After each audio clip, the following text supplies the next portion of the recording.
হ'ল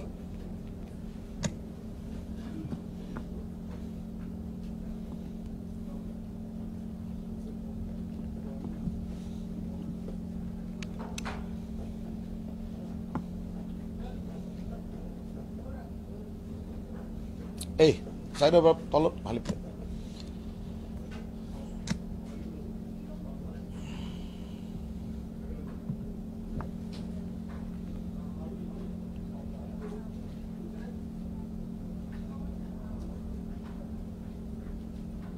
দিয়া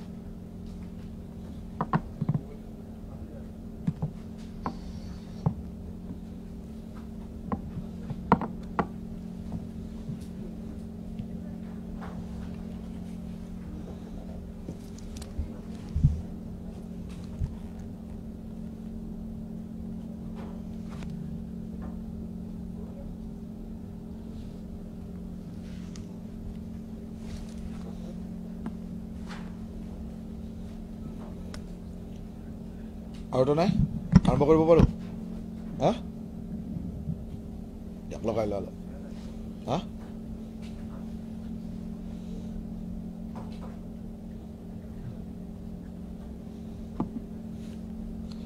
আৰম্ভ কৰিব পাৰোঁনে অলপ সময় লাগিব নেকি হা ঠিক আছে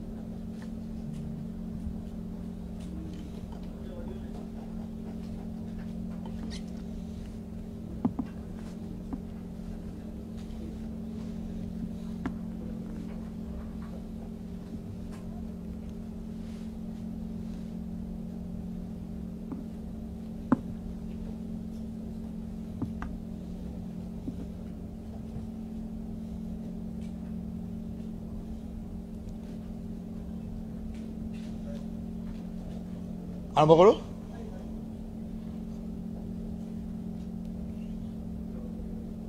শ্ৰদ্ধাৰ সংবাদসেৱীসকল সকলোলৈকে মই ধন্যবাদ জ্ঞাপন কৰিছোঁ যে আপোনালোক সকলে আজিৰ এই প্ৰেছ মিটখনলৈ নিমন্ত্ৰণ ক্ৰমে আহিছে মই কেইটামান বিশেষ কথা ক'বৰ কাৰণে আপোনালোকক সন্মুখলৈ আহিছোঁ আপোনালোকে জানে যে যোৱা কেইদিনমান ধৰি বিভিন্ন মাধ্যমৰ জৰিয়তে মোৰ সম্পৰ্কে বা মোৰ পত্নী সম্পৰ্কে বিভিন্ন ধৰণৰ বাতৰি প্ৰকাশ হৈ থকা হৈছে বিশেষভাৱে এটা সংবাদ গোষ্ঠী মই নামে কৈ দিছোঁ যে প্ৰতিদিন সংবাদ গোষ্ঠীটোৱে যোৱা কেইটামান দিন ধৰি সম্পূৰ্ণ ইচ্ছাকৃতভাৱে আৰু এটা ৰাজনৈতিক ব্যৱস্থাৰ মাজেৰে গৈ তেওঁলোকে মোৰ বিৰুদ্ধে কিছু অসত্য বাতৰি প্ৰকাশ কৰি আছে আৰু এইটো কথাও স্পষ্ট যে যিবিলাক বাতৰি তেওঁলোকে জানে যে সেইটো নহয় তথাপিতো ইণ্টেনশ্যনেলি এই কামটো কৰি আছে আৰু তেখেতসকলে তাৰ লগে লগে কংগ্ৰেছ দলটোকো ব্যৱহাৰ কৰিছে বাতৰিটো হোৱাৰ লগে লগে তাৰ লগে লগে কংগ্ৰেছেও তাৰ লগত একেলগে কামখিনি কৰি থাকে কৰবাত বিপক্ষে ধৰ্ণা দিয়া আন্দোলন কৰা অমুক কৰা মানুহ কিছুমান ওলাই তেনেকুৱা ধৰণৰ এটা পৰিৱেশ মানে কমপ্লিটলি এটা বিৰোধী দল কংগ্ৰেছ দলৰ প্ৰৰোচনাত গোটেই প্ৰতিদিন সংবাদ গোষ্ঠীটোৱে কৰি আছে আৰু মই এই সম্পৰ্কে তেখেতসকলক কেইদিনমান আগত যেতিয়া এই কথাখিনি সুধিছিল মই কৈছিলোঁ যে যদি সাহস আছে আপোনালোকে আন কাৰ্ড বজাব মই কৈ দিওঁ কিন্তু তেখেতসকলৰ সিমানটো সাহস নহ'ল যে আন কাৰ্ডখিনি বজাবৰ কাৰণে আগৰখিনি বজাই দিলে যিখিনি তেওঁলোকৰ কথা ক'লো সেইখিনি বজাবলৈ সাহস নহ'ল গতিকে মই আজি আশা ৰাখিম যে তেওঁলোকে আজিৰ কথাখিনি কমচে কম ৰাইজক বজাই দিব যে ৰাইজে যাতে জানে কি কথা আচলতেনো কি মানুহ এজনৰ বিপক্ষে কথা কোৱাৰ আগতে তাৰ সত্যতাটো জানিব লাগে প্ৰথম কথা হ'ল যে আজি দুদিনমান ধৰি প্ৰতিদিন সংবাদ গোষ্ঠীতে এটা বাতৰি প্ৰকাশ কৰি আছে যে কোনোবা এজন আৰটিআই এক্টিভিষ্টৰ অকমান কথা দেখায় আৰু তাৰ পিছৰখিনি নেদেখায় অকমান কথা দেখাই তেওঁ কয় যে গৰুখুটিলৈকে অনা 90 জনী গীৰ গাই অন্তৰ্ধান হ'ল আৰু এই অন্তৰ্ধান হৈছে ৰঙিয়া ষ্টেচনৰ পৰা আৰু ৰঙিয়া ষ্টেচনৰ ওচৰত মোৰ পত্নীৰ মালিকাধীন ফাৰ্মখন আছে গতিকে তেওঁলোকে মোটামুটি মানে মই মোৰ ফাৰ্মলৈকে গৰুখিনি গৈছে এনেকুৱা এটা মিনিং কৰি কয় কিন্তু ডাইৰেক্টলিও নকয় কাৰণ লিগেল কথা আছে কেছ লাগিব পাৰে আইনী কথা আহিব পাৰে সেইকাৰণে ডাইৰেক্টলি নকয় কয় যে ৰঙিয়াত অন্তৰ্ধান হৈছে আৰু ৰঙিয়াৰ ওচৰতে মোৰ পত্নীৰ মালিকাধীন ফাৰ্মখন আছে গতিকে তেওঁলোকৰ মিনিংটো মই বুজি আছো তেওঁলোকে কি কথা ৰাইজক আচলতে মোৰ বিপক্ষে ক'ব খুজিছে তেখেতসকলৰ জ্ঞাতাৰ্থে মই জনাই থওঁ যে তেখেতসকলৰ চেনেলতে এই কথাখিনি আগতে কৈ থৈ গৈছে কাৰণ আগতে তেওঁলোকে যেতিয়া এই কথাটো লৈ বিধানসভাত অখিল গগৈ ডাঙৰীয়াই প্ৰশ্ন কৰিছিল পদ্ম হাজৰিকাই তাৰ উত্তৰ দি থৈছে আৰু সেই উত্তৰৰ পিছদিনাখন হেতু মোষ্ট ফেব্ৰুৱাৰী 21 তাৰিখ হ'ব 2024 ফেব্ৰুৱাৰী 21 তাৰিখ হ'ব 22 তাৰিখে পদ্ম হাজৰিকাৰ এটা টক শ্ব' লৈ লৈছে তেওঁলোকে অভিমত অনুষ্ঠানত পদ্ম হাজৰিকাই কৈ থৈ গৈছে তাৰ পিছত আকৌ সেই বাতৰিটো কিয় এনেকৈ ইচ্ছাকৃতভাৱে বজাইছে তাতে আপোনালোকে বুজে যে তেওঁলোকৰ ইন্টেনশনটো কি মই আপোনালোকৰ হাতত এখন কাগজ দিছো এই কাগজখনত স্পষ্টভাৱে লিখা আছে যে এই 90 জনী গীৰ গাই কাক দিয়া হৈছিল আৰু কোনে কোনে লৈছিলে নিও 90 জনী গীৰ গাই ইয়াত আপোনালোকৰ 9 জন মানুহৰ নাম লিখা আছে আপোনালোকে সকলোৱে পাইছে এইখন আৰু এই 90 জনী গীৰ গাই কোনো ফ্ৰী লোৱা নাই সকলোৱে কিনি লৈছে গৰুখুটি প্ৰকল্পলৈকে 300 গীৰ গাই আহিছিল এই 300 গীৰ গাই 90 জনী গীৰ গাই তেওঁলোকৰ সিদ্ধান্ত মৰ্মে কাৰণ সেই সময়ত তেওঁলোকৰ ইমান গৰু ৰাখিব পৰা গোহালি প্ৰস্তুত হোৱা নাছিল সেইকাৰণে কোনোবাই যদি নিব বিচাৰে উচিত মূল্য দি পেলাই নিব পাৰে বুলি তেওঁলোকে কৈছিল আৰু সেই সময়ত মোৰ ফাৰ্মলৈকেও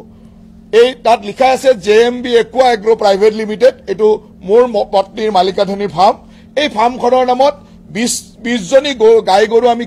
কিনি লৈছিলো আৰু তাৰ কাৰণে 13,20,000 টকা পেমেন্ট কৰিছিল আৰু পেমেন্ট কৰা যিখন বেংকৰ ৰচিদ সেইখনো আপোনালোকক বেকফালে দি দিছো বেংকৰ জৰিয়তে পেমেন্ট কৰিছো গৰুখুটি প্ৰকল্পত এই এনডিডিবি জৰিয়তে গৰুখিনি আহিছিল আৰু এই বেংকত 13,20,000 টকা পেমেন্ট কৰা ৰচিদখনো মই দি দিছো আৰু সকলোৱে তেনেকৈ পেমেন্ট কৰিছে আৰু টোটেল এই 90 জনী গীৰ গাইৰ লগত যিসকলৰ নাম আছে আপোনালোকে ইয়াতে চাওক যে এজন Neeraj Bora Babul Nath MLA Kamalpur MLA Gohpur MLA Jonai MP Mangaldai vice chairman GMDA এই সকলে কোনে কেইটা গাই লৈছিলে দুটা 10টা এনেকে পুৰা 90 জনী গাই কোনে কোনে লৈছিলে আৰু সকলে কিমান পইচা দিছে সেইটো লিখা আছে কোনো গাই ফ্ৰী লোৱা নাই কোনো গৰু ফ্ৰী লোৱা নাই সকলোৱে গৰুসমূহ উচিত মূল্য দি আৰু এইটো এই কাৰণে কৰিছিল যে তেওঁলোকৰ গোহালিটো প্ৰস্তুত হোৱা নাছিল তেওঁলোকৰ ইমান গৰু 300 গৰু ৰাখিব পৰা গোহালি নাছিলে তেতিয়া এটা সিদ্ধান্ত ললে কোনোবাই যদি গৰুখিনি নিব খুজে নিব পাৰে গতে আমি তেতিয়া মোৰ ফাৰ্মৰ কাৰণে মোৰ পত্নীৰ মালিকাধীন ফাৰ্মৰ কাৰণে 13,20,000 টকা দি 20 জনী গাই কিনি লৈ গৈছিল এতিয়া এই ঘটনাটোকে তেওঁলোকে এনেকে এটা বজব আৰম্ভ কৰিলে যেন অন্তৰ্ধান হল মোৰ ফাৰ্মলৈ গুচি গল মোৰ ফাৰ্মত মানে ডাঙৰ কেলেংকাৰী হল এনেকুৱা ইন্টেনশনাল কথাবিলাক কব নাপায় তেখেতসকলৰ টকশ্বতে এই কথাটো তথ্য সহকাৰে কৈ দিছে আজিৰ পৰা 2024 চনৰ 22 ফেব্ৰুৱাৰীত তেওঁলোকে এইটো বজাই গৈছে আৰু তেওঁলোকে উত্তৰ দি গৈছে তেওঁলোকে কৈছে যে এইকেইটা গাই অমুক দিয়া হৈছে তাৰ পিছত এই 2025 চনত আৰু কি ইন্টেনশনালি বজাইছে কি উদ্দেশ্য আৰু কংগ্ৰেছ দলৰ লগত তেওঁলোকৰ কি হনাপিটিকা কি উদ্দেশ্যৰে বজালে এইটো তেওঁলোকে প্ৰচাৰ কৰক যে কি উদ্দেশ্যৰে বজাইছে গতিকে মই স্পষ্টতাৰে কৈ দিছো যে এই 90 জনী গীৰ গাই সকলোৱে কিনি লৈছিল আৰু ময়ো তাৰ ভিতৰৰ মোৰ ফাৰ্মখনো তাৰ ভিতৰৰ এখন মোৰ কোম্পানী মোৰ পত্নীৰ মালিকাধীন ফাৰ্মখনে গাই 13,20,000 টকাত কিনিছিল গতিকে এইটো স্পষ্ট কথা ইয়াত আৰু কি বিতৰ্ক কৰিব লাগে ইয়াত কি ক্ৰাইম কৰিলো মই বা মোৰ পত্নীয়ে কি ক্ৰাইম দ্বিতীয়তে আজি কেইটামান দিন ধৰি তেওঁলোকে নিউজ বজালে যে মোৰ পত্নীয়ে ৰাজসাহায্য ললে 50 লাখ টকা ৰাজসাহায্য ললে এতিয়া আপোনালোকক সেই কাগজখনো দি দিছো এই কাগজ দুখন আপোনালোকে চাই লওক তাত এই ৰাজসাহায্যৰ কাৰণে যিটো আপোনাৰ নিবিদা সেই নিবিদাৰ বা মানে নিবিদা বুলি ঠিক নহয় মানে এইটো কব expression of interest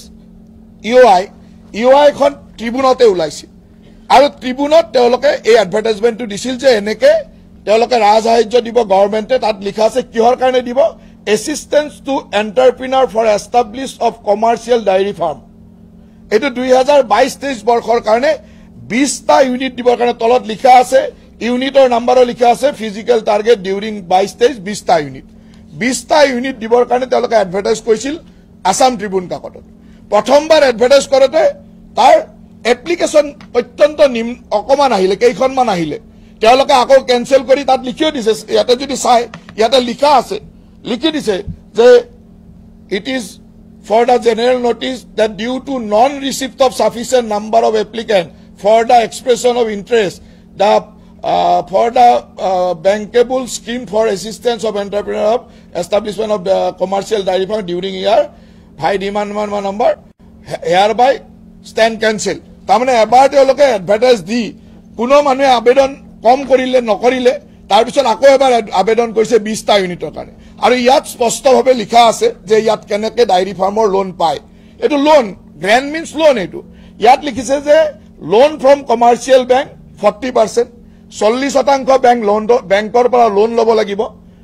beneficiary কন্ট্ৰিবিউশন 30% 30% বেনিফিচিয়াৰীয়ে invest কৰিব লাগিব এণ্ড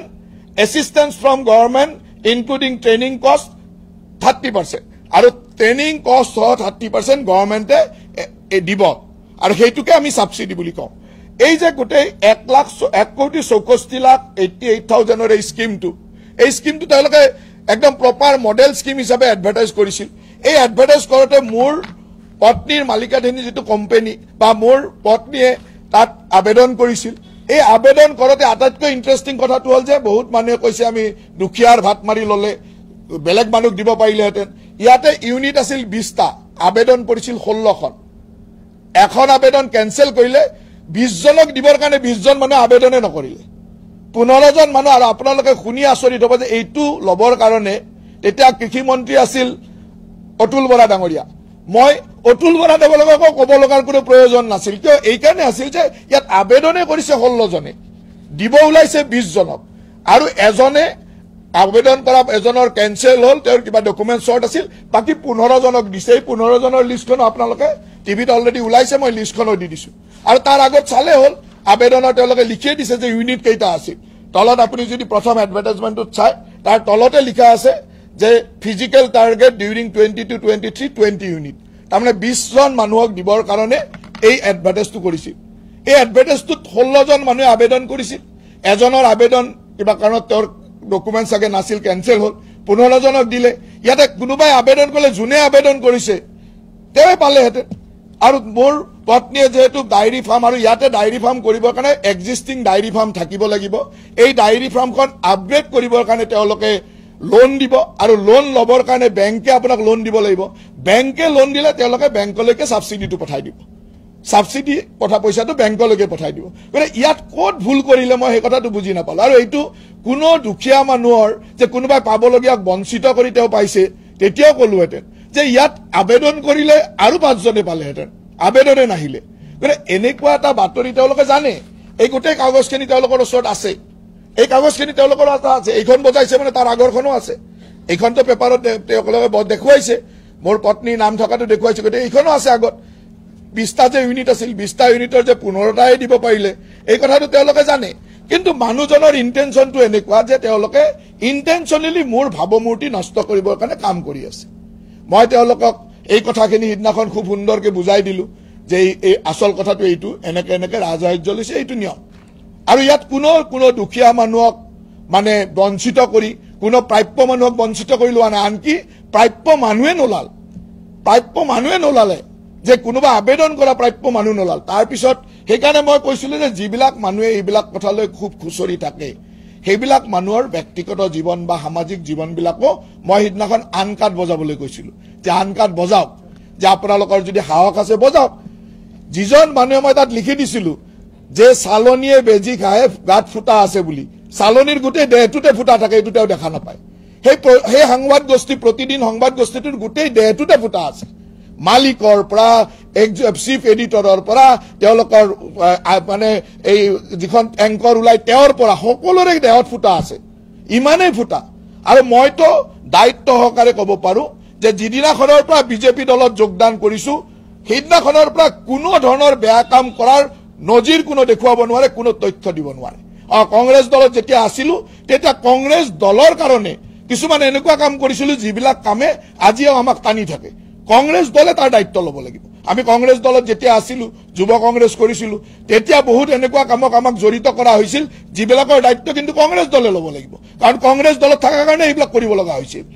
বিজেপি দলত আহাৰ দিনাখনৰ পৰা 2015 চনৰ পৰা 10 বছৰ হ'ল গৌৰৱেৰে ক'ব পাৰো যে কোনো ধৰণৰ বেয়া কামত কোনো ধৰণৰ অনৈতিক কামত কোনো ধৰণৰ বেয়া ব্যৱস্থাৰ মাজত সমাজক হানি কৰা কাম ৰাষ্ট্ৰক হানি কৰা কাম এটাও কৰা নাই আৰু ভৱিষ্যতেও নকৰো